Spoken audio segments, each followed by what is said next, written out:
why they're playing as good as they are. But as me, Tyrese, and Sam talked about before you got on here, there's a ceiling for that, and it's very low. This team isn't going to win anything just running Randall and Brunson into the ground. It has to be through depth. It has to be capitalizing on this team's versatility, and that's why this coach just isn't it for this team. All right. I totally agree with everything you guys are saying. Um, Shouldn't you want to say something before I get into the next comment? I was actually going to I was gonna say to me, one of the weird things that he's doing with this team is like, I actually think the most logical thing would be have Brunson be the first guy to get subbed out in the first and second, or the first and third quarters, I guess. Have quickly come in, and then you can close with RJ, and then have Deuce as your second sub, and then to start the second and fourth quarters, bring Brunson back in probably for Deuce, and now you have Quick and Brunson in those minutes. You can sit RJ, have Grimes come in there, and play Obi at the 4 and whoever at the 5, and then you can play Brunson the entire second and fourth quarters if you want. Like, bless Tibbs' heart, he can have his dream that like Brunson plays the key minutes all the time, and I think that would be a much better rotation because I think Quickly, again, even though he's not a point guard, magically when he does play point guard, the team plays very good. But you play him with RJ and Randall, so those guys get their minutes without Brunson, they get their shots up, whatever. Grimes can come out for Deuce. And so you have Deuce now playing with RJ and Randall, where he's hidden a little bit. He can be lifted a little bit by them offensively. And actually, he would probably help them defensively because of his energy and effort on that end. And I just think that's a way better rotation. I think it's actually a little bit weird that he hasn't even tried that. And by the way, Schwinn, he was doing that the first 10 games of the season when Rose was in the rotation. Mm-hmm. So if you go look at the play-by-plays, Brunson was always the first out with the big. It was always Rose and Hartenstein coming in for Brunson and Mitch. That was the first sub they made at the 5-minute mark. Every half, every game, until Rose wasn't playable anymore, which maybe that's telling in and of itself. Maybe he doesn't want Quickly out there as the point. Maybe he still doesn't trust him as the point guard, which would be absolutely ridiculous. But I agree with you completely about that rotation. I remember being very happy about it early in the season that he went to it, and I remain flabbergasted that they have gone away from it. Yeah, I don't know. It's weird.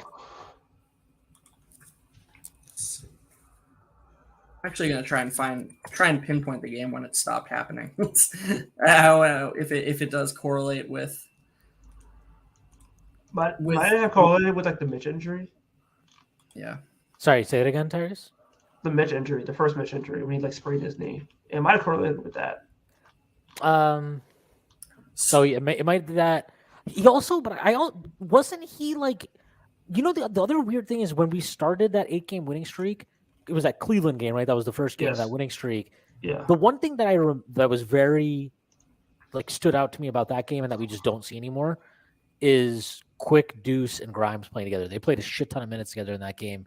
Yeah. In the fourth quarter, they absolutely locked them down. Actually, I think in the last Cleveland game, it was the same thing. So clearly that's something that he likes against maybe that matchup. And I'm watching it. I'm like, maybe you should like it against more matchups. Give it a try. All the matchups would be great. Yeah, they've as bad as Deuce has been offensively, for whatever reason, those minutes always seem to tend to be good for us. Those three guys together. So, maybe if it doesn't work, what are you losing, right? You're not losing anything that you haven't already lost in some ways. So. It's just weird, man. I think some of his rotations are he's a very interesting coach, to say the least. Kind words.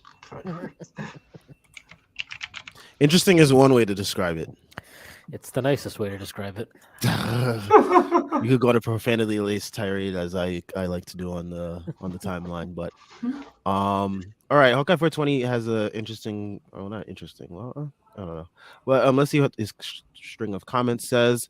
Isn't Randall our least clutch player? And Thibs drew up a play for him. Thibs setting up Randall is the reason both shouldn't be on this team. Hinting at a symbiotic relationship there. He also says, how many times does Thibs have to set up Randall for failure for this front office to see that they both can't be on the team? Outside of the last play, there isn't much to say about this game that we haven't talked about in other L's. Yeah, I mean, I find myself, I don't know if Jeff and Tyrese agree, but I find myself being very redundant night in and night out. Yeah. Especially in these L's. It's the same thing over and over and over again. I do think Schwinn was really nailed it earlier when he came on, and I'm sure Tyrese, the fanboy, appreciated it. Even though Randall was really bad tonight, I'm just going to add to Schwinn's point that, like, he's allowed to have a bad game. Like, I don't think the effort was really great, but he's earned. I don't know. I was probably too hard on him when the game was happening tonight. I think no, it was warranted. He was doing a lot of stupid shit. I just think somebody commented on a tweet I made and was like, "How are you killing Randall and not RJ right now?" And I think what it stems from is a lot of times when Randall has bad games, it's because he dives into the tendencies that we saw last season. Like, if he just had bad games where he tried really hard and like took really smart shots and the shots just weren't falling, I'd like to think that I would be objective enough to be like, I don't really hate any of the shots Randall's taking and like the effort's there. It's just that sometimes they just don't fall. But I just felt like tonight, like, you saw him dying on screens. You saw him just like not really giving max effort a lot of times on defense. And then he was kind of main character syndroming the offense where he would plant himself in the middle and sort of just hijack it a lot of the time and made the matchups about himself. And it's just like, to me, we saw enough of that last season. And to me, what's made him clearly an all-star level player this season is an increase in like awareness and intelligence in the types of shots he's taking and how it affects the offense. And so I do think that I need to like do a better job because Randall, in my opinion, has earned, a reprieve from criticism because he's been that good this season. But I just want to explain why, when RJ struggles, it's like, okay, well, RJ's doing the same thing he always does. This is just who he is as a player right now. But like when Randall struggles, a lot of the time he's playing like a totally different player, like last year's player. And that's where the frustration stems from. And I assume that Sam would agree with that because me and him feel very similarly about Julius Randle in general. I actually don't want to lump myself in too much with Sam. I know Sam doesn't. I take it to the nth degree. Yeah. So Jeff is way more rational when it comes to judging Julius Randle than I am. Yeah. I mean, you could just look at my timeline when Julius Randle was doing stupid shit, and it's like literally me screaming in all caps. You can see, Sam's having like when it's a good game, and Sam is just like golf clapping on the sideline. Yeah, it's like, yeah, good, it's a good team with positive vibes. And then when he's losing, you see like you'll just see all caps, and you'll just see like a full meltdown. All caps and racial epithets. Like that's it. I try to contain myself, but this team, they know how to get you. They really do know how to get you. Man, they really know how to do all the stupidest shit to get you. He starts tweeting like Ari from Manhattan. Oh, it's great. All right. Okay, I have a. This is before we get to the next comment. I just have I'm just looking through these box scores. So the 8th game of the season, we played Philly. That was the first game that arguably saved Tibbs' job. If you remember, we went small in the 4th quarter, and Obi and Randall basically saved the game. Grimes started that game. We hadn't gone full time to Grimes as a starter at that point, right? Why is he starting this game this early? Or because has he already? I think Cameron's was hurt. No. Cam played 15 minutes. Oh, so I think that was the they tried. I think it was the initial trying it out thing. Yeah. Cam was hurt. Well, did he get hurt in the game, or because he played 15 minutes that night and it was off the bench? Can I just say I don't care about Cameron? I know this isn't your point. I just want to get on the record. I can't stress enough. Anytime somebody fucking says like, because I'll be like, are you talking about your interaction this morning? I'm sure I did, but like, then I'll be like, man, he needs to use Obi Toppin more. And there'll be people like, not just Obi, Cam too. And I'm like, I can't stress enough It's like, no. how I don't care about Cam. Like, it's over. They fucked that up. Like, I agree the management fucked that up and Tibbs fucked that up, but I actually don't care at this point. They've owned it and they need to move on. Clearly, there's a disconnect out of Obi, which is very different. But anyway, sorry, I didn't mean to interrupt you. Yeah, no, you're good. What my question had nothing to do with like freeing Cam or anything. It was I just, know. I'm trying to understand when the Grimes, like when, if we were gonna say Grimes started starting every game, when was that point? When do you guys think that was like? What was the first game that he started and then has been a starter for good? Was it the Phoenix game in Phoenix? Yeah, that was the first game. Yeah. Okay. That's just weird that like he started that game in Philly and then he sat out the next two games and then I think because he got hurt. He was hurt again. Cool. He got hurt. His foot was bothering him or whatever. I'm just trying to figure out like the timeline of these rotations. Like Schwinn was saying earlier, it's just so weird. Like it's just been a really weird season. Yeah. It's like like describe the Knicks. For a rigid coach, he's made some really strange adjustments this year, like with the rotation, and he's done it at weird times. Like I mean, even at the end of that 8-game winning streak, I was saying it, but like I did not like how much he was leaning on Brunson, RJ, and Randall, and now it's like because he's all of a sudden realized Quickly's awesome again. He's like, okay, well, Quickly's awesome. So now RJ is no longer my best friend. Friendship ended with RJ. Like, it's like the meme, right? And I'm just like, dude, what?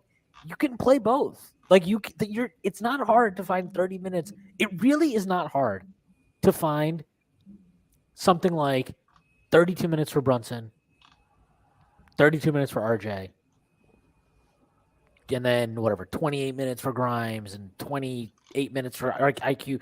It really isn't hard. You basically got 4 guys at those 3 spots, right? And Deuce comes in for like 4 minutes a half, maybe. Yep. So like between those 3 spots, that's 100 and what is that? That's 96 plus 40, 128, 136. So you're talking about like 128 minutes between 4 guys in 3 spots. It should not be hard to keep all those guys involved and play all of them 30 plus minutes. And like, it really isn't. And like, I don't think RJ needs to close every game, but guess what? I don't think that we need to have a 5 on the floor every game. I think there are some games fucking Brunson maybe shouldn't close. Like, we don't need, if the only way we're going to use Brunson is that as soon as he comes in the fourth quarter, he just ISOs constantly, like, then I don't need him to close every game. If we're going to use him in a way that actually makes a little bit more sense, where like other guys are involved offensively, then he should absolutely close every game. But like, if the real issue is honestly just locking yourself in with got to have a true 5 on the floor for 48 minutes a night. That's the biggest killer, and it has trickle down effects to the rest of the roster. Everywhere across the roster, that's trickle down effects. Yeah, I couldn't agree more. Blank, I'm going to answer this question because he says it is 329 where he is at. I don't know where that is. That must be over in 329. So Europe? Europe somewhere. All right. So he asks, what trade packages in the summer should we get for Julius Randle in the summer? Wow, he's jumping all the way.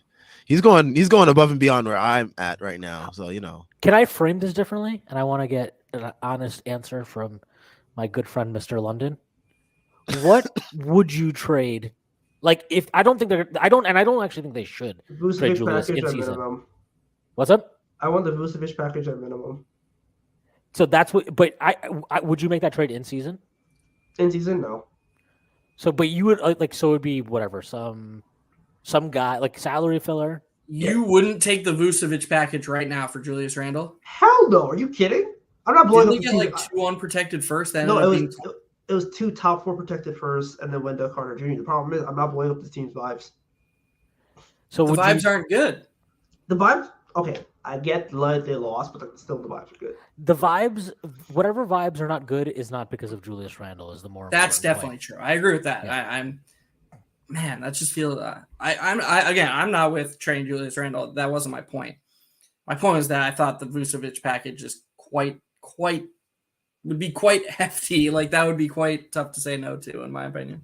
Yeah, like I get the appeal, but I feel like it's still going to be there at the end of the season. Like he's still going to make the All-Star team. He's going to flirt with making the All-NBA team and probably make it, depending on how he finishes the season.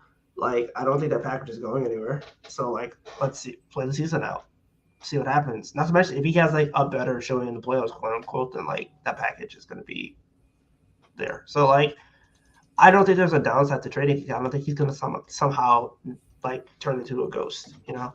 Yeah. That's true. So I like, do think it's less likely he. And mind you, like when Orlando made that Don't trade, speak too soon, Tyrese. Okay, relax.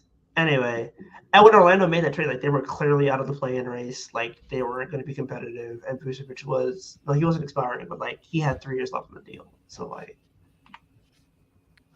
So you would let's say I'm trying to think of like a comparable team right now. Let's say that Phoenix. Yeah, let's say Phoenix calls you up and they say, "Hey, we'll give you unprotected pick this year, unprotected pick in 20." Well, I guess we wouldn't want this year, right? So let's say they like 2024, 2026. Yeah, let's say they do those two, and we'll give you fucking Cam Johnson. Yeah. You would do that? Yeah. Cam Johnson's good. I would do that. I wouldn't love it, but I would do it. Like I wouldn't love it in the sense of you would need subsequent moves to make it work, though. You would absolutely need subsequent moves. Well, you would probably need to fire Tibbs because Tibbs would be like, "I don't have a power forward. What am I supposed to do? Like, I need a fucking 4 here." Be like, dude, you have Obi, you have RJ, you have Cam Johnson. You're fine. You've got plenty of 4s in the roster. Get the fuck out of here. God, you would go because he's weird like this. He would go from playing Obi no minutes to playing him like 42 minutes a night, just to make sure he had a pure power forward out there all the time. I think he probably played Cam Johnson. He's legit insane. Dude, his decisions are constantly insane. Like the one that he had a few games ago where he, like, Evan Fournier is not in the rotation, but then he plays Evan Fournier more than he plays Deuce. And it's like people. I brought this up. People were like, "Well, Evan made shots and Deuce didn't make shots." So you're like, clearly, he thought it was the right matchup. And I'm like, what about this coach ever tells you that he picks players and decides their minutes based on the matchup? Like he's never ever. I've never seen him before be like, "Well, wow, Evan would be great for this specific matchup, so he's going to go from getting no minutes to playing some because I just like him." He's never done that before. Why are we now pretending Tibbs is like this master tinkerer of like rotations? Like that's not what he does. Like we don't need to pretend that. Like the no matchup hunter. Yeah, it's just I don't know, man. I mean, the thing to me too is like I still don't understand. I don't know if Obi and Randall at the 3 and the 4 would work. But you know what? Well, I would like to just get Obi. Like if you told me Deuce will never play again, but the trade-off is that Obi will get some minutes at the 3, I'll be like, fine. That's fine. Let's just do that. Because I would rather I'd rather get all of the Deuce minutes and all the Obi minutes combined for one player rather than split them up the way we are for both of them, where it's like Deuce played 7 minutes tonight or something, and Obi played 10. Like I'd rather one of those guys just get 17. That would be much better to me. So we don't need to. I have a feeling that if we told Deuce like, "Hey, you're back to being situational," he's not going to create some huge locker room kerfuffle. Yeah, there's not going to be a huge kerfuffle led by Deuce McBride. And if he tried, I'm sure that would go very poorly for him. Yeah, one of them would punt him like he's like the smallest guy on the team. Yeah. Besides Archidiakono. Chris Bernhardt says Tibbs rotations are like mine in 2K. All right, you're a bad 2K player, by the way. If my bench doesn't have it, I'm using all my timeouts late in the third, and I'll just run the starters for the last quarter plus. Real hoops. No, that's bad. That's bad. Don't play 2K like that, folks. Please don't. Sliders off. Especially if you have fatigue on, you will kill your players, literally. Exactly. Sliders off, and we play real hoops. No subs. Oh, my gosh. But yeah, I mean, this kind of correlates with this Ariel tweet I have up. He says IQ played 17 straight minutes in the first half and then 21 straight minutes to close the game. Hart played 16 straight minutes in the first half and then 23 straight minutes to close the game. These rotations are insane right now. Yeah. I mean, they go exactly what Chris Bernhard says with how he plays 2K, Dibs plays like someone who doesn't know how to utilize the best parts of their lineups. Me and 2K, I like to mix and match. Oh, like these two players they're playing well with these other two players they're not playing well, so let me swap them out for the other two players that are playing All well in right, that first Tyloo. unit. So I'm a visionary like that. We should sponsor this show by one of us each episode just coming up with a random 5-man rotation that we want to see and then looking it up and seeing how many minutes it's played and seeing if we can like find the one that's played like 0 minutes. This was my favorite thing to do last year during the post-game streams because we There's- did this a ton. Sounds thrilling. Yeah. It was depressing, Schwinn. It was really depressing seeing like how little like Quick, Deuce, RJ, and like those type of rotations, those type of guys play together and stuff like that. The one, Sam, we had a funny one that was just so reasonable last year. It was Quickly, Grimes, RJ, Obi, Mitch. And we looked it up on a post-game show when we were especially depressed, and we were like, how many minutes do you think that's played? And it was 19, like in game 80 or something. And it was just like, God, this is such a fucking waste Ridiculous. of time. Quickly is up to 56.1 true shooting now in the year. The Quickland is winning. Yeah. I mean, look, Quickland he's. is winning. I'll actually say this. I actually thought I don't, and this is you'll never know this, but like, I thought he played off of shooters a little bit too much today. But it looked like that was the plan. By design. Yeah, because everybody did that. Brunson did it. Quickly did it. Grimes did it. Like literally all of them did it, and they all kept helping off the corners instead of helping off of Russ, which was so fucking infuriating. Anyway, They want to shrink the floor. Yeah, it was annoying. But he played fantastic again. I don't remember the last time he had a bad game. It's been a while. I'm gonna say this. Don't say that. Don't say it. We win the Heat. Don't No, say it. I'm gonna say this because earlier I said on Twitter that it wouldn't surprise me if we found out that Emmanuel Quickly is actually the Knicks' best player. I know that's not true, just because of like pure volume and pure usage and blah blah blah, the value of that stuff. I am gonna say this though. Emmanuel Quickly is the Knicks' best player if you're sorting by who is what they would do when the team starts contending for real. When the team starts contending for real, you're going to cut into Randall and Brunson's value if they're on the team because they won't care. They won't do what they're doing right now if the team is a title contender. There's nothing that Quickly is doing right now that can't be replicated for a title contending team. He is the Knicks' most conducive player to winning at a meaningful level with the style he's playing right now. And I'm actually not really sure it's that close.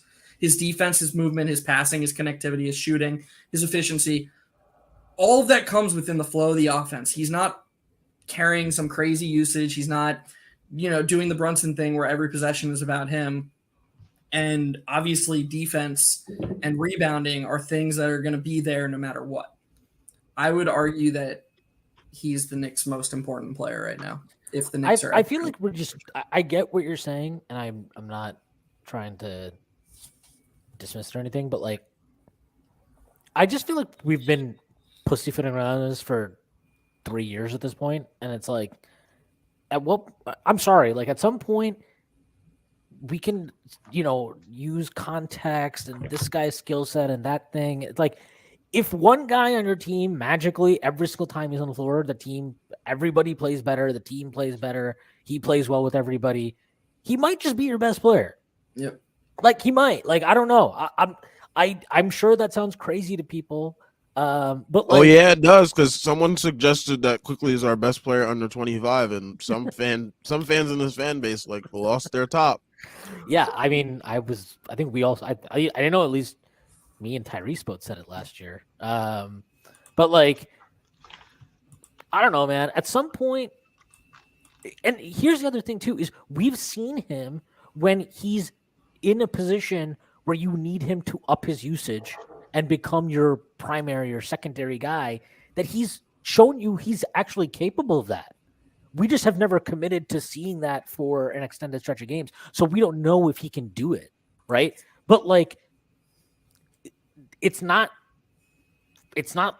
really to me that whether he can or cannot, it's can you sustain that? So we don't know that. We won't know that because Tibbs, the way he kind of splits up usage and offensive roles, we're just not going to find that out with this team as long as he's the coach. But it's there, and we've seen it. So who knows? At the end of the day, like I think maybe the best way to put it would be this: if you were ranking the Knicks in terms of like who's the most valuable players in terms of winning 5-on-5 NBA level basketball games consistently, it is Quick, it is Mitch, and then it's probably Randall or Brunson. That doesn't mean that Mitch or Quickly are better players. They definitely wouldn't command as much on the open market probably in terms of both salary and trade value. But like, there's not a team, especially Quickly, there's not a team in the NBA he wouldn't be in the rotation. He'd be in every single team's rotation. I don't know if Mitch would, because Mitch is really good at what Mitch does, but Mitch also only does what he does. Mitch is not going to do much else than what he does. There's not a lot of versatility there. Brunson has a lot of versatility offensively. I feel like defensively his efforts, and I know this sounds crazy because he took these charges, but like the charges are great. He's definitely not scared of contact or not tough. But man, some of the off-ball stuff with him, if you just watch him, he's just fucking got no idea. I mean, he gave up that cut, right? Was that in the fourth quarter, that baseline cut he gave up right under the rim? Yeah, and RJ just fell asleep navigating the screen, and then everyone ball watched, and Brunson got burned backdoor on the cut. Yep. Yeah, that was a bad one, and he has that happen a bunch of times.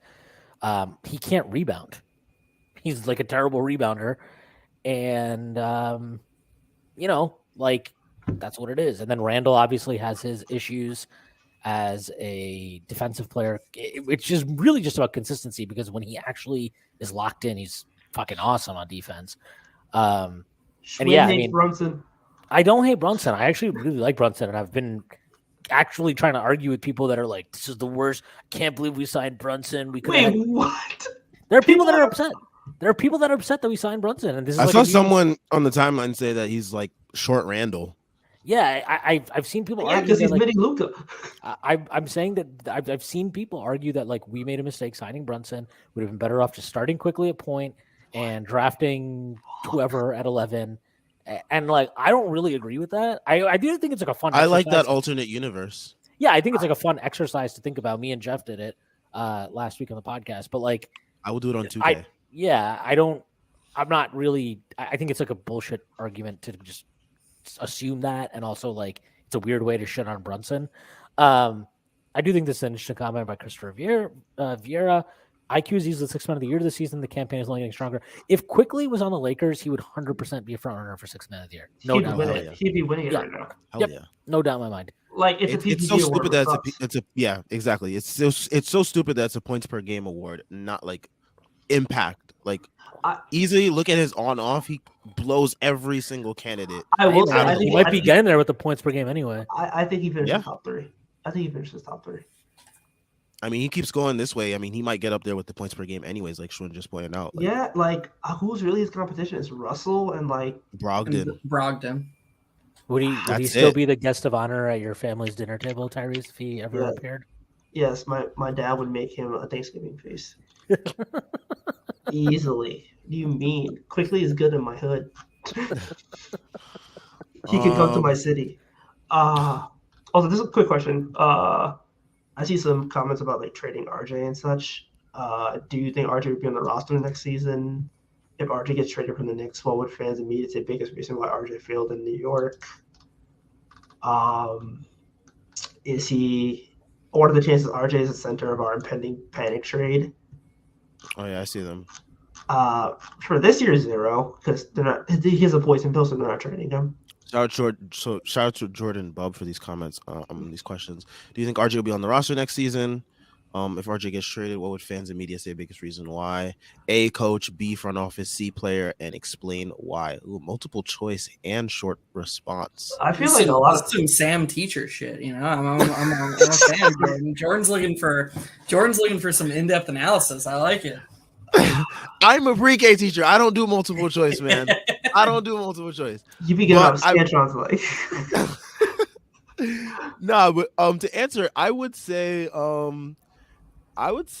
D above all. All of the above. All the above. I think fans and media would blame coach for not utilizing the right way, front office for shopping him to getting him in this mentality of why he's playing the way he's been playing this year. I think the people would say, well, he hasn't improved on certain aspects of his game, so they would, blame that part on him. So I think it would go all three ways, but I think most of it would come on I think a lot of it would be on the player, because that's always what it is when someone doesn't pan out in New York. I do maybe I'm too sympathetic to all Knicks, but I do feel the need to defend RJ and sort of highlight B here. If you look at top 3 picks in the last whatever drafts, 5 drafts, 10 drafts, I mean, almost all of them are catered to and built around in some way. Mm-hmm. We responded to signing RJ or to drafting RJ by signing a bunch of ball dominant forwards who were going to clog up space and not let him grow as a player. And then we hired a coach who was never going to prioritize spacing. And again, this isn't Tibbs saying, obviously Tibbs has a strength too. I'm just specifically correlating to RJ's development. The front office has not made that priority 1, 2, or 3 in any matter, with the players he's put next to him, with a willingness to take a step backwards to potentially take 2 or 3 steps forward. It's basically just been RJ's been thrown into the deep end and been asked to swim. And I think in a lot of ways we should be impressed with him as a player. I mean, he wasn't supposed to be a shooter coming out of college. Shot 40% from 3 in his second year as a 20-year-old, And I think one area we can all agree he's improved the most is as a catch and shooter. He's improved in certain ways in spite of what has been put next to him. And so I know it's frustrating where he's at. It's frustrating to see him play games like he did tonight. It's frustrating to see him that he peaked as a defender 2 seasons ago. But I do think it's paramount to point out that he has not been put in a good situation to succeed, and he's still just 22 years old. It's not like he's dead in the water here. So I don't know. I'll say this about his game tonight. I didn't think his defense was bad tonight. I thought his defense was fine. I don't know why he was on Russ in the second half. That was really weird and just stupid. I'm not going to put that on him.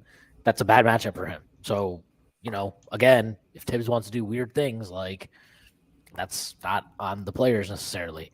I don't know if I would say that. I don't think the front office has entirely catered to him. I think that's definitely fair.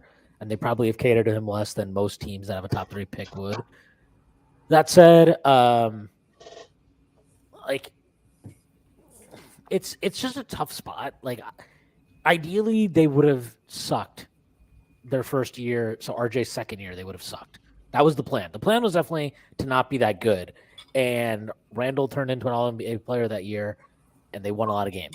There's not, and all their margin signings kind of hit, and it was just a weird confluence of events. So that's the year that ideally you probably would have played RJ a lot more minutes. You would have not just played. Sorry, he played a lot of minutes, but rather you would have fed him a lot of usage that he probably wasn't ready for. You would have taken those lumps. You would have got a high draft pick at the end of it. It didn't happen for a variety of reasons. But from that point forward, I just don't know if they really had the. I mean, I'm almost positive they didn't have the okay from ownership based on what Dolan kind of has said a little bit and hinted at in his 2 very interesting interviews that he did last week, was that like you want to see progress year to year. So that to me doesn't mean that he wants us to be like, okay, you got to go from A to B and now you're a contender. But it does mean like you want to see gradual progress each year. So I think that puts pressure on a front office in a variety of ways. So I don't know if they probably, if they made this judgment, they probably made it correctly, that if they had asked RJ to just be the number 1-2 option from the jump last season, that would have been a problem. And it was a problem last year because when he did have that role, he put up numbers. He was still really inefficient, and the team, it's not like the team took off. This year, he's probably more capable of it, but he's still like, I mean, he's not a 3-level scorer, at all. He can score at the rim. He's decent from 3. His mid-range is awful. There's no mid-range. The floater has gotten better. All the paint scoring in general has gotten better, but he's still not an all-around polished scorer. I do think, to your point, probably the main issues where I think both them and Tibbs deserve criticism for RJ is like, we can sit here and be like, he has tunnel vision, and that was a criticism of him at Duke too, that he pre-decided what he was going to do on drives. We haven't seen enough progress in that from him, and the first year is kind of a write-off in the sense of like, Fizdale's a fucking moron, right? I think, thank God that guy's gone. And then Mike Miller, he did a good job, but he had 44 games in charge, like, and he came in mid-season, like he did the best he could. RJ did play better under him, but like, you're not going to get a bunch of growth from that alone. But under Tibbs, like, has he improved his shot making, decision making when he goes up for a shot around the basket? Yeah, he has. Is that because of Tibbs? I don't think so. And what I do think is on Tibbs is like the failures of him to progress as a drive and kick player. Like, we can sit here until we're blue in the face saying he's missing reads, but like, if your first command from your coach is get to the rim, and then it's just make the right rim reads, all while you're in like a stagnant offense for guys, it's just guys standing around watching while you put the ball on the floor. I don't think that's conducive to developing as a passer, or taking tangible leaps as a playmaker. Like, we can sit here and be like, well, Quickly did it. And it's like, okay, yeah, Quickly did it. Guess what? Quickly's improvement is a fucking major outlier. And I would tell you, I would say this, Quickly's playmaking this year, I don't think it's regressed. I just think he has less opportunities to kick it out to guys, because we're even more stagnant than we were the first 2 years. I mean, this year, the level of stagnancy we're seeing off ball is something else. Like, dudes are just ball watching. There's nothing happening. There are multiple possessions today, just guys, Brunson on the ball doing something, nobody else moving. RJ on the ball doing something, nobody's moving. Randall Quickly, like, you sometimes you just need a new voice. You need a new coach to push you and challenge you and help you get to the next level. I personally think RJ needs a new head coach, and I've said that previously. I think some of the defensive regression we're seeing looks like a guy to me who needs somebody else to deliver the same messages that Tibbs is in a different way, or a more effective way, or challenge him to do different things. Like, I think, is that should RJ still perform better and all those type of things? Yeah, he should. But like, we've got to understand these guys are human and they're not going to respond to the same person all the time, right? Like, the same way that you might get sick of your boss and look for a new job, same type of thing, except these guys can't just like RJ can't just like leave New York, right? He can't just be like, well, I want to play for the Lakers now. Like, no, that's not how it works. So I still feel this. I'm fine if they want to keep Tibbs for the rest of the year, but like, I really do feel that this team needs a new voice, and I think to some extent RJ is a microcosm of that. Yeah. And the front office should be blamed for that too, by the way. That clearly is also on the front office as well. That's why I was saying earlier on this post game, we can talk about Obi all we want, but Obi's arguably not as big an example of like Tibbs' failure as RJ is. And I think all the reasons you just highlighted show that. And this late game stuff, it highlights it even more, because we're going to spend the rest of the season choosing between 2 of our 5 best players, or 3 of our 5 best players, or 6 when Mitch is healthy. Like for the rest of the season, one of those guys is definitely sitting. When there are clearly games when, Brunson or Randall they just don't have it. And there are clearly games when Mitch doesn't need to be out there at the end of games. But it will always be one of Grimes, Quickly, or RJ who has to sit out. And guess what? RJ is going to look like the worst option a lot of the time because, as we said earlier, his biggest strength is redundant with the Knicks' 2 best players. It's diminishing returns. Tibbs isn't – if Tibbs thinks he needs Brunson, he needs Randall, and he needs a rim protector, and Tibbs also thinks the offense is going to run through Brunson or Randall at the end of games on most nights, he's not wrong to think Quickly and Grimes are his 2 best options under that paradigm. The problem is it doesn't have to be that paradigm. There can be a way you can build a world where RJ has to be out there. Tibbs just has no interest in building it. I do want to read this quote by Tibbs before we get into this comment here. On the last play of regulation, he says there's 3 options on that play, so they have to read the defense. LeBron was on Jalen and Davis was on Julius, and depending on what they're doing, they could go either way.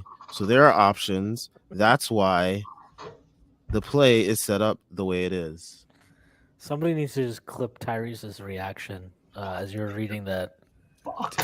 I mean, everybody needs to go like Tyrese's tweet from an hour ago where he posts a literal screenshot of Randall being double-teamed and Brunson wide open at the top. I retweeted my good friend Tyrese's tweet. No, but that's What the hell did Tibbs just say? He threw Julius under the bus, is what he did. He basically said, like, I drew him the play for him to have options. He made the wrong read. He's like, which he's technically right, but again, why are you putting Julius in that position? So he can throw him under the bus. Right, but he's never done that before. Look, this is a dangerous game he's playing, man. I'm telling you. Like, he's going to make it through the end of the season in all likelihood, but I think it's safe to say the front office, obviously, I think we know that, like, there are scenarios they would trade RJ. We know that very well. At the end of the day, though, they paid RJ Barrett $107 million. Like, it's important that even if they aren't sold on him, they give off the appearance of being sold on him and that they super value him and make him look good. If Tibbs is out here actively fucking that up, that's a problem. And that's a problem we've seen with Obi Toppin. That's a problem we've seen with a variety of people in New York. Every single year, Tibbs has fallen out with somebody who was initially in the rotation, right? And it was Austin Rivers, and then it was Kemba. And this year it was Cam. And Evans handled it very well. But Evan has said, like, you've heard him say multiple times, like, I don't know, he hasn't really talked to me about it. I just stay ready and do, like, again, very fortunate. Evan's a good pro, and he's also fortunate, I think, that Evan's wife is pregnant and he doesn't want to get traded. So he's just like, yeah, that's fine. I don't care. Let me hang out here. I'm good. There's good French restaurants in New York. I'm not gonna get that stability. Shit. Yeah, I'm not gonna get that shit in Cleveland. We good out here. But like. This is not the Cam thing. Like, again, I don't care about Cam, but part of your job as a head coach is managing personalities and egos. And that means having conversations with people and explaining decisions. Even like, yes, you're the head coach. What you say goes, but you need to be able to, like, communicate with people and explain your decisions. And he did this last year, right? Kemba basically said that Tibbs never talked to him about it. About being benched. He just did. How can you be a coach and not talk to the players that you're benching about why they're being benched? Like, that seems like insane to me, but like also Tibbs is an insane person. So yeah. And I think Rose said this year that Tibbs didn't explain it to him either. He just I remember that. And he's lucky that him and Rose are like mind melded. Yeah, like he probably was like, yeah, he knows. He knows why I'm doing it. He just looked at Derek at practice and Derek's like, I got you. Fuck. But like, and I actually thought last year one of the things that, you know, we'll never know this, but I thought last year one of the reasons that the team, there was a lot of bullshit that happened, and obviously that 3-17 stretch, Tibbs' weird rotations and lineup patterns and all that type of stuff, but the team didn't give up. I thought they played pretty hard throughout the year, and I thought one of the reasons that probably there wasn't infighting really at all, and guys stuck together for the most part, is I figured like a guy like Taj Gibson is really important in the locker room. He's a guy who obviously has been with Tibbs forever. He's a locker room Yeah, presence. he has a lot of credibility around the league. Bring And back Taj. yeah, and I Bring think he has a lot. Theo. He has a lot of credibility in the league. You could, I mean, all the young guys, like they love Taj. Like him and Burks, like they always talked about them positively, right? He And was Rose Monk. for that matter. And I feel like, okay, Rose is in the rotation now. Taj is gone. Like, there's less players now in that locker room that have an allegiance to Tibbs in the way that those guys do. And like, yeah, Rose being there is good, but Rose isn't playing. And if you're not playing, your voice carries less weight. It doesn't matter if you were the fucking MVP in 2011. Okay. And that's not to say that all these guys are not going to check out on Tibbs, but I do think he's playing a dangerous game. I do feel like you're getting into deep, like very murky waters here where you're just sitting RJ at the end of games. Multiple games now we've seen this, right? Where you're now calling out Julius for making the wrong decision. Which you set him up on? Yeah, which like I don't know. That quote isn't great. It might just be, maybe I'll go back and listen to the whole thing, but maybe it got, Lost in translation. Yeah, or maybe it's just it's one segment of a fuller quote that looks worse than it is, but doesn't read well. And Definitely doesn't. That's 2 of your 3 big guns, whether they should be or not, they are. That's probably not the wisest move to make as a coach, but we'll see. Hasn't called out Brunson yet, so that's good. Because Yet. Rick Brunson would hold a shake to his Rick Brunson and Leon Rose in the office and go, "What did you say? I didn't read it. So I think we're going to get to like 1 or 2 more comments before we head out of here. They both have to do with Thibs. Surprisingly. So Christopher Vieira says Thomas' ties to Leon in the front office got to be strong. That man coaches off a template to start every half and is still Teflon. I mean, talk about his former agent. Yeah, they're like they could be not Eskimo brothers. Tibbs doesn't involve. Jesus, man. I was gonna go deep, but like Tibbs doesn't engage in that type of stuff. So yeah, in sex? No, he doesn't. I believe it. You think Tom Thibodeau's on the bed? He's like, "Hey, girl." He's not. All right. Look, I know we've been on this for over 2 hours, but we don't have to be like writing Tom Thibodeau smut fan fiction. Let's do better. All right, let's get to Jordan Rubb's comments. He says Thomas Thibodeau could be the reason we don't make the playoffs, while also making the front office jobs a whole lot harder to make trades. I guess in terms of like people devaluing our players due to their roles, which is totally reasonable. He says I wish he was not the coach, but he will be unless he doesn't make the play-in. I think even then he's still Teflon. I mean, last year we saw, I keep bringing it up, the 3-17 stretch. That stretch would have been the stretch to fire him, and ever since then he's still been coach. So, dude, if he keeps this rigidity, and the Knicks get the 9 or the 10 seed, and then go one and done, and he keeps his job, he won't keep his job done. I'll be out on the front office if that's he won't keep his job. He won't keep his job done. He's not keeping his job because like the big excuse was Brunson, and like now like they signed Jalen Brunson, they have an all-star, like there's no excuses anymore. The entire excuse that people gave him last year, right, and which was honestly, I hope anybody that was espousing this nonsense is listening. If they are listening, get ready for this.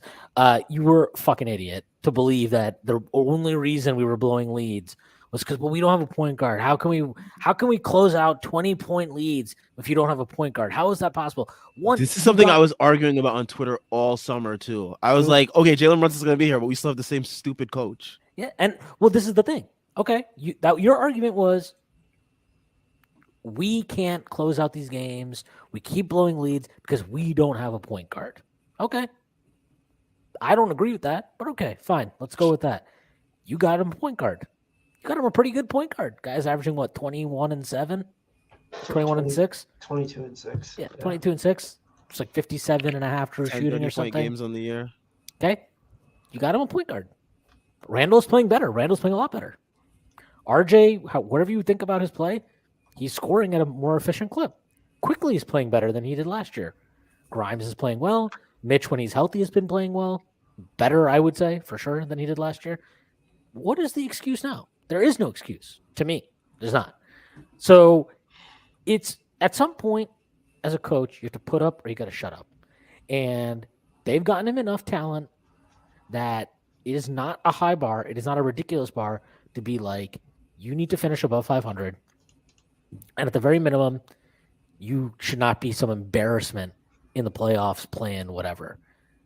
If they go, even if they made the playoffs and he goes into a series and he gets outcoached by like Nate fucking McMillan again, he should be out of here. Like this team has way more talent than people want to give her credit for. They've got multiple quality shot creators. They've got a guard who, if Quickly was on like fucking OKC right now, you would have all the people that constantly cry about why aren't the Knicks tanking? Why aren't the Knicks tanking? Why don't the Knicks develop young talent? He would be a guy, oh my God, the Knicks could have drafted Emmanuel Quickly. Why didn't they draft him? That's what would happen if he was not on the Knicks. So they've got a guy he's a real rising young talent. Grimes is really good. I would take him on another guy who I don't care how many threes he misses in a row. He's going to start making threes again. He's going to be fine. He would be in the rotation for every single team in the NBA. They've got a lot of talent. So I'm with Tyrese. I think if this scenario played out where they miss the playoffs or they go into the 9th or 10th seed and they just get smacked in the play-in, I think he's gone. Yep. Because there's no excuses, and at that point, they're definitely getting something new. So I'm not even worried about him. Like I think they ultimately still finish the 7th or 8th, but not to mention, if they finish the 7th seed, they have 2 games at home. If they lose both those games at home, he's gone. Yeah. By the way, speaking of Grimes, he's kind of taking the Quickly path in this. I mean, he had 12, 4, and 3 tonight on 50% shooting, on 6 of 12 shooting. He was 0 of 5 from 3. I mean, that's annoying that he was 0 of 5 on 3 on mostly good looks, but that also means he was 6 of 7 from 2. He's it's just one of rushing those his things threes. where Quickly and Grimes both went from, they're just going to be like 3-point shooters, and that's the extent of their offense, to shit, man, if they can find their 3-point shot and shoot it like a good level, they're really good offensive players. Nobody would have expected Grimes to be having 6 of 7 from 2-point range games. Grimes was he had fine. A great dish too to Hartenstein. That pass to Hartenstein, that was a crazy pass. He's got to. I think he's really rushing his threes right now. He's like, it looks like he's trying to get them off way too fast. Just his release is so quick. Like he doesn't need to try to get it off like that. He can take an extra beat longer before he does anything. So he's just got to relax. It's a really great point because I think he actually does everything quick. Like when he pumps and drives, he's moving at like a lightning pace. And we say it all the time about Obi. The game is it's slowed down for Obi and pretty much has since he first steps into the league. Grimes is clearly intelligent and clearly like a high IQ player, in my opinion, even though he's had some bad blunders at the end of games.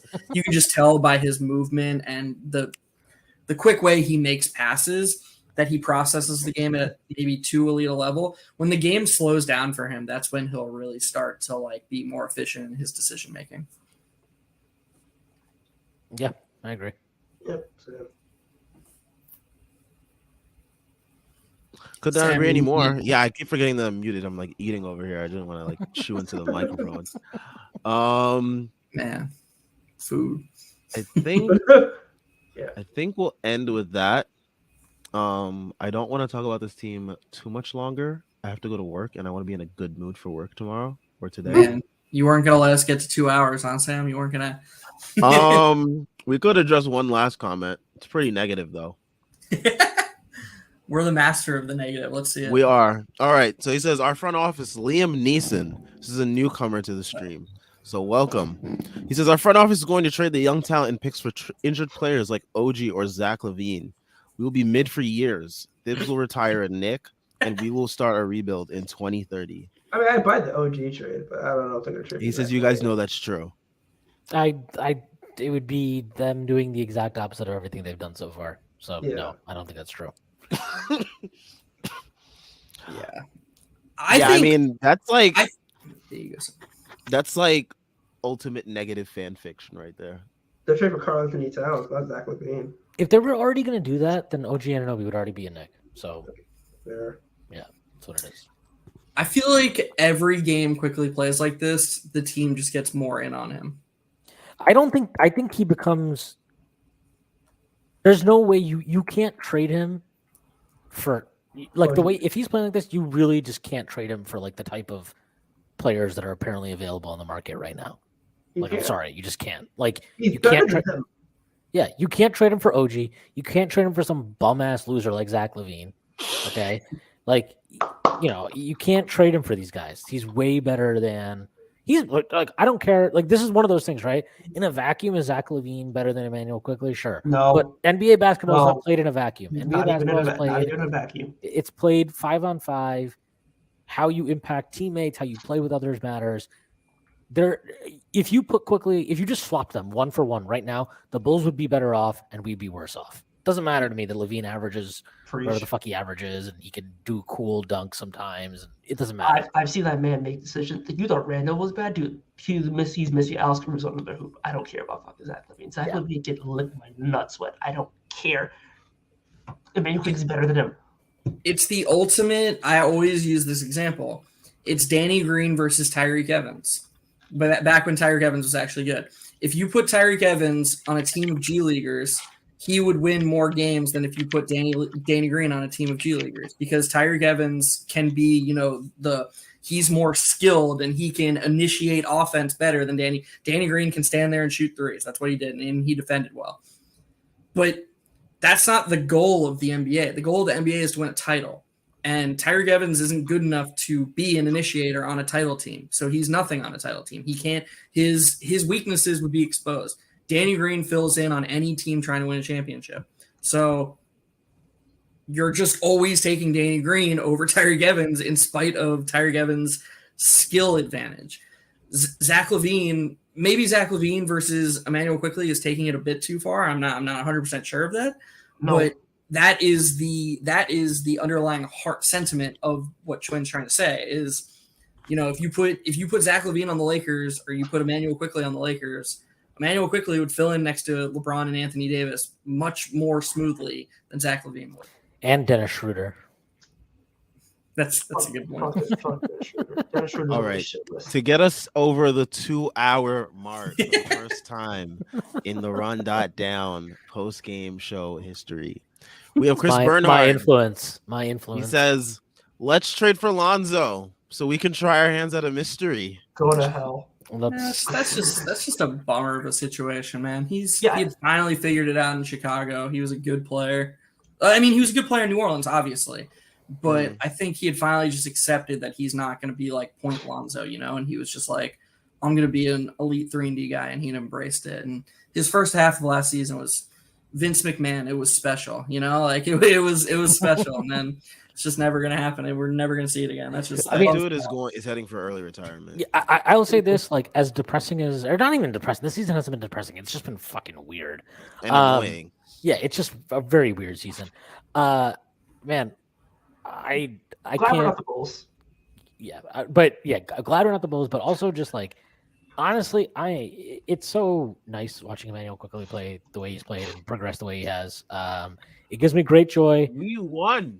Yes, we won. We won. He's been really good, and the Quicklin lives. The Quicklin is eating this season. It is indeed, as I'm eating right now. Shout out to everyone that tuned in. Made it over 2 hours. Everything Stricken related is in the description. We got links to the site, merch, Patreon, and Twitter. All great ways to support us. We are also on Instagram at thestrick.land. Another way to get your Strickland Knicks fix. We will be back. What is the next game? It is on Thursday, right? Thursday. Versus I the guess. Miami Heat at Oh, home. Tibbs, Should be that's another one of Tibbs's bogey matchups right there. God. should be a barn burner. It's gonna be There was a game in the We Here season when we were down like 10 immediately because Spoelstra saw Alfred Payton on the court and knew exactly what to do. And then the bench went on like a 22 to 1 run. It was Rose's first game. Yeah, it was absolutely insane. Quickly and Derrick Rose went on one of those bench runs, and we're up 13, and then Tibbs put Elf back in, and we were losing at halftime. And I think it's the maddest I've ever been as a Knicks fan. Like I was just like, he was trying to like have him set like these off ball screens, Peyton, and he were just ignoring him, and it was just like, you can't do that against a guy like Spoelstra. He's too smart. It's just, yeah, Watch Thursday's me. not gonna go well. Watch Yeah. me. JL says Elf's leadership is missed. It is. Also, It is. we'll know the All-Star team then, so we can talk about interesting. it. The real thing for me that's so funny is the last time that we played Miami was the day that Tibbs decided to get mad that fans were saying play the kids maybe. Oh, was that when the kids made the comeback? Yes. Yeah. That was probably one of the most fun post games we had all last year. It really which is was. totally depressing. Correct. It's also that's the only time he's beaten Miami in his time with the Knicks. So it'll be interesting to see what he chooses to do to close that game on Thursday. Hilarious. It's weird that Deuce was able to like stay on the court and not die, and just not like, that's crazy. Yeah, it is. It's pretty wild. Taj, shout out Taj for being on the floor during crunch time. Man, that game was so cool. Grimes hit a couple just. Emmanuel Quickly's fourth quarter was special, man. Yeah. 20 points. 20 points. 20 points in a quarter. How special is that? Very special. But anyways, thank you to everyone that tuned in. Make sure you guys leave a like and subscribe. We're on our way to 1K subs. All that you do will help with the YouTube algorithm. I do not know how it works. I don't think anyone knows how it works. But leaving a like and subscribing will somehow help us get out to more and more people. We'll be back on Thursday following the Miami Heat game. Hopefully the Knicks can win. Hopefully, Jimmy Butler doesn't decide to become a 3-point marksman in Madison Square Garden. That would be very kind of him. But yeah, we will catch you guys after that. Everyone have a good night. Enjoy your Wednesday without Knicks basketball.